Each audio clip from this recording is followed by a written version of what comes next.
What's up guys, and welcome back to another video. Today's video we're talking about New Zealand Rugby dumping South Africa out of Super Rugby. It has been officially announced by Mark Robinson, who is the CEO of New Zealand Rugby, that they do not have plans for South Africa moving on into 2021 for Super Rugby. The goal is to have 5 New Zealand teams, 2 to 4 Australian rugby teams, then 1 Pacific Island teams, and then obviously this Hawaii-based team, which is owned by Jerome Kano and Roko Thoko and all those guys. So that is the future. That is the lineup. We've pretty much been predicting this for quite some time. There's been a lot of talk of where are these teams going, how's it going to happen, South Africa going to Europe, South Africa staying. It's been up and down. Everyone's talked about it. There's mixed emotions, of course, but it's now official that New Zealand have officially announced that they do not see plans for South Africa going forward in Super Rugby. It's a good thing. It's a sad thing. We'll have to wait and see. One thing's for sure, Super Rugby was losing its edge. It wasn't the exciting tournament that it was of the past. It needed a change. It needed a shake-up. Yes, we were talking about the Sunwolves getting released and etc., etc. There's been talk of the Jaguars obviously going because of them being allowed to go play over in Europe due to COVID-19. So then we were thinking we'll go back to the Super 15-14 stage. But now obviously the talk and the rumours have just grown and it's now been made true. So what next for the sport? Well, Rugby Championship at this stage is still going ahead as usual. There's been no official announcement of how it's going. The latest talk is obviously it being hosted in New Zealand, which makes complete sense. And that's obviously will continue if South Africa and Argentina are allowed to travel within the borders. So many complications are ahead of time, and we still got a long way away to go as South Africa are only approaching the peak of COVID-19. So it's a lot of logistics, and I personally, for one, after reading all the news, seeing the stats, do not see South Africa playing international rugby unless our team can go over. Then they still have to quarantine and all that jazz. So for me, it's probably going to be Bledisloe Cup, which is still awesome, still exciting to watch. But unfortunately, that all great match of the All Blacks versus South Africa probably won't happen in 2020 and probably continue to 2021. So that's the end of an era. We've been seeing the history on Rugby Pass, on Rugby 365, and all the news outlets of the history of South African teams versus the All Blacks, the Crusaders versus the Bulls, the Sharks. I mean, we've had amazing memories, and I think that's something we must leave with, and not leave with the sour taste in our mouths because of this departure or divorce or dumping, as people would call it. It's something that needed to happen, and Super Rugby needed a change. I am gutted. I did want my bread buttered both sides. I wanted South Africa to stick in Super Rugby, and I wanted us to also grow and increase over in Pro 14. But we can't have always the best of both worlds. So for now, we'll stick with moving over to the Pro 14. Before I get into my discussion about Pro 14, obviously New Zealand is going forward. Australia's released a statement also stating that they will work with New Zealand going forward constructively in deciding what's going to go on. There's also been a lot of drama talk between New Zealand and Australia because of the fact that Australia aren't happy that they're only allowed 2 teams, but now there's talk of 2 to 4 teams. So I'm sure they will arrange some sort of deal. But going into this tournament, New Zealand's got the money, so technically they've got the right to decide what's going on. They're the dominant team. Unfortunately, Rugby Australia hasn't been in the hottest form, so I don't blame New Zealand Rugby for calling the shots. I am happy to see Pacific Island teams included, and I'm excited to see what this Hawaiian-based team does, because it's always good to see new opportunities and to these teams that we're just not aware of. I would, however, like to maybe put in 2 Pacific Island teams just to give some experience, maybe a mixture of Fiji, Samoa ×2, with Tonga obviously, just to give it some oomph, if I can call it that. But hey, the fact that Pacific Island teams are getting included is the way forward, and I'm happy for them for that sake.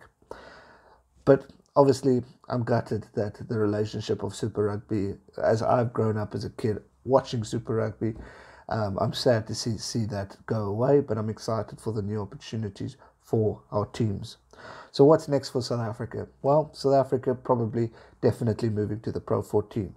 But does that mean the Cheetahs and the Kings get kicked out again? Will they be relegated out to nothing because the big boys are not coming in? How are they going to produce? Is it going to be Pro 15, Pro 16, Pro 18? We'll have to wait and see. The likelihood, we're looking at Pro 18. But then we still got a little bit of a hiccup. You've got too many teams in one tournament. Should we split the tournament into level 1 and level 2, which allows more opportunity for more South African teams like the Falke, the Griquas, the Eastern Province, etc., give them the opportunity to go over there with the Pumas, and I'm talking South African Pumas. There's so many opportunities that we can look into, but obviously you need an investment, you need funding in order to produce the goods for this tournament. Are people going to want to watch a level 2 great Pro 14 tournament? If you look at the Premiership Cup, people are clearly watching the level 2 there where the Saracens are being relegated to. So why not experiment? Why not grow? Whether you like it or not, it was going to happen. South Africa was going to move to Europe. Rassie Erasmus has been a part of the board for a reason. Proof is in the pudding. He's got more people with their feet in. He went to Munster. Why did he go to Munster? To suss out the area. There's always been a goal of Rassie Erasmus being a director of SA Rugby, being behind the scenes, being a coach. He's a genius. He's a perfectionist. When Rassie has gone into a team, he's done something brilliant with them. Look at Munster. Look at the Cheetahs. Look at Springboks. He's a remarkable coach, and he's always been the mastermind behind. Let's not forget, he was in the background in 2007. He was part of Peter de Villiers' team in 2009 when the Springboks beat the All Blacks. He was there, and now he's back. And he went on to Munster, so he's seeing things out, sussing things out. The brain is Rassie Erasmus, and now we're moving to Europe with him at the helm as director with Yuri Roo. So now they can take on opportunities, and now it gives opportunities to grow South African rugby. So there are lots of positives in this move. There's positives for New Zealand rugby to go and continue playing dominance. Whether you like it or not, whether you like the idea or not, you cannot deny the brilliance that we've seen on Super Rugby New Zealand. The competitive level, the intensity, the passion, the difference in game.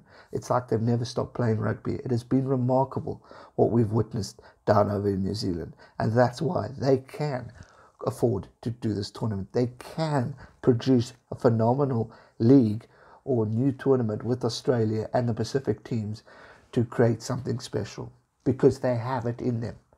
I mean, look at this tournament. It is exciting. The Blues, the Highlanders, the Sharks, the Crusaders, the Hurricanes, the Chiefs, all these teams produced with a team like the Brumbies or the Waratahs or the Reds. Phenomenal. And then you throw in a Pacific Island team that's completely unpredictable. It just ignites the gel. So for me, I'm gutted. But I'm also excited as a South African for the opportunity of growth, opportunity of South Africa growing and developing in a little bit more of a competitive tournament. A tournament that's not always dominated by New Zealand.